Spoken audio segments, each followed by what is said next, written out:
Hello. DEI, or Diversity, Equity and Inclusion, is something that we have had to hear a lot about in the last few years.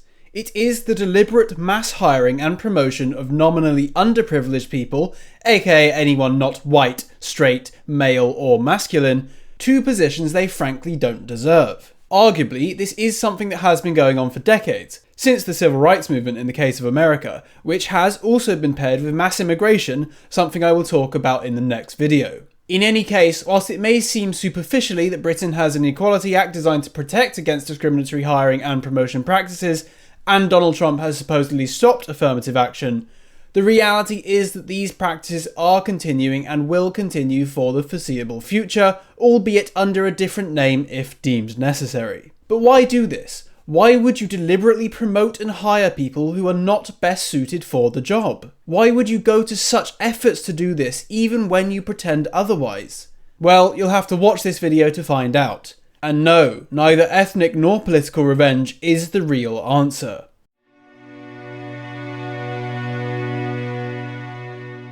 If we are to understand DEI, we first need to understand one political theory and two observably true axioms of power politics. You see, many people assume that DEI is about ethnic, political or religious revenge against the natural old world hierarchy. In the old world, there was a hierarchy of men above women, of straight people above non-straight people, of white Westerners above non-whites, of the able-bodied above the disabled, of Christianity above other religions, and of the competent above the incompetent.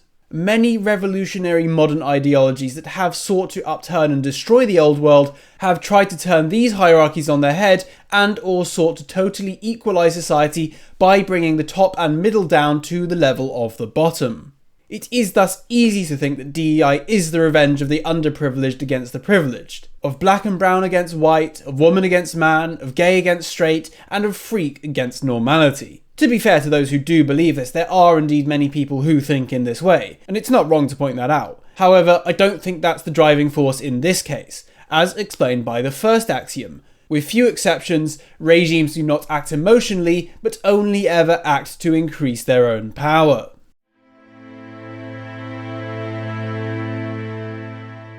This first, and arguably most important axiom of power politics necessary to understand the political regime is, as I said, that regimes do not act emotionally, but only ever act to increase their own power.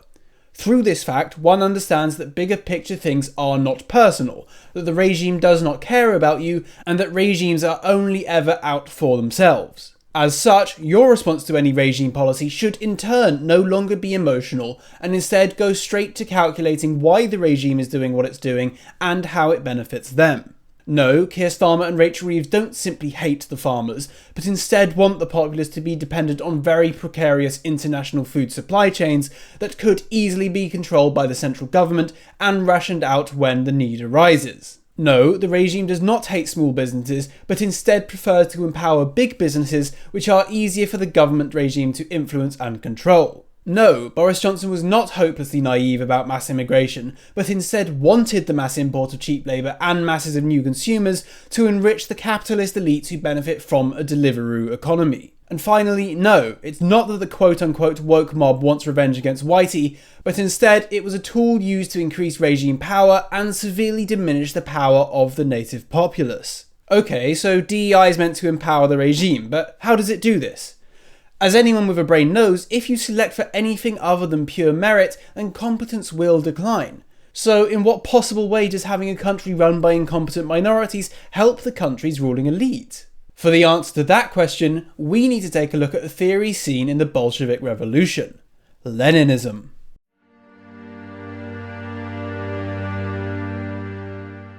Leninism, and its modern reinterpretation known best as Bio-Leninism, is the only true explanation for DEI and all of the woke crap of the last several years, if not decades. In brief, Leninism is the intentional inversion of natural hierarchy to privilege the undesirables in effort to foster loyalty. But first, natural hierarchy. Though the modern liberal may decry any notion of natural hierarchy, it is something that the common man knows in his heart to be true. Take dating, for example. We know intuitively that a 3 out of 10 basement-dwelling Kuma is not going to get with the 8 out of 10 cashier with blonde hair and blue eyes. No, we instead know that Chad gets with Stacy, that mid-women get mid-men, and undisciplined man-children get dysgenic land whales. Dating is a natural hierarchy, something I'm sure we can all agree on. So too are many other aspects of life organised by natural hierarchies.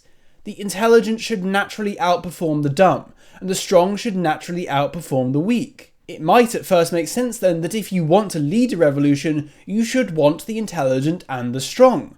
However, this is not necessarily so. Let's say you're a doctor. You've studied half your life to get to the position you're in, and you know that you totally deserve your position. If you come to find your workplace unattractive, the workload ridiculously high, or the management totally overbearing, you know that you could easily find work somewhere else. If, however, you are a diversity hire who has been parachuted in undeservingly, you know and feel that you are above your natural station, and that if you were to leave, you would likely fall back to the miserable position whence you came.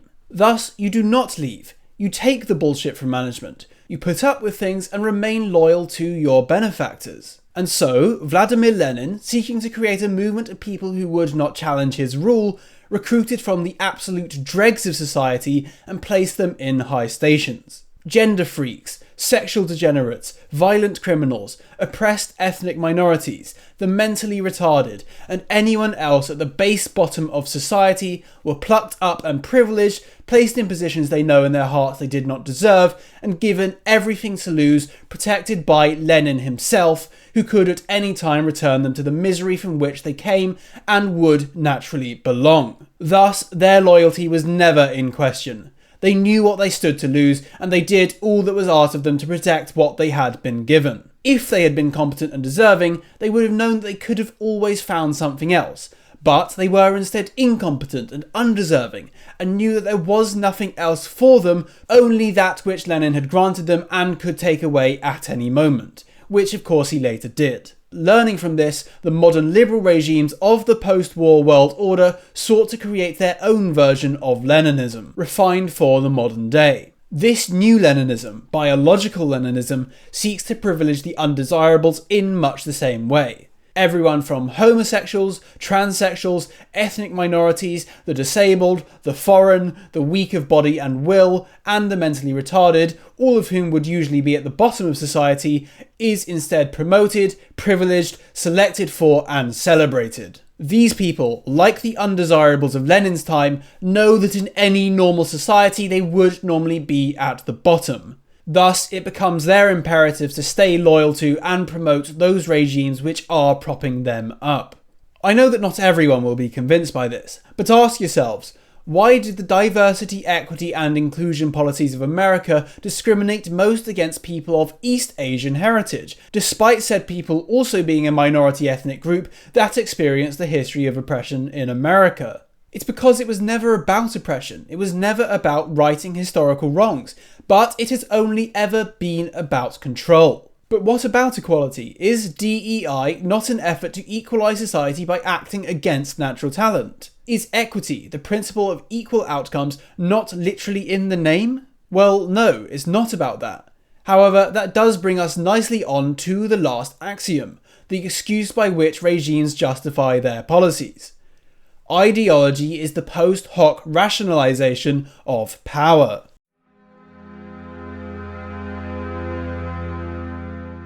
Now, this axiom is arguably the most controversial. It would seem in many cases that ideology absolutely comes first and revolution comes second. This may be true in some cases, but the rule is the opposite. It's not that ideology leads to power, but that those who gain power justify themselves through ideology, usually retrospectively. Now, obviously someone needs something to give them the will to seek and maintain power. Unless you are truly only interested in power for power's sake, you need something to drive you.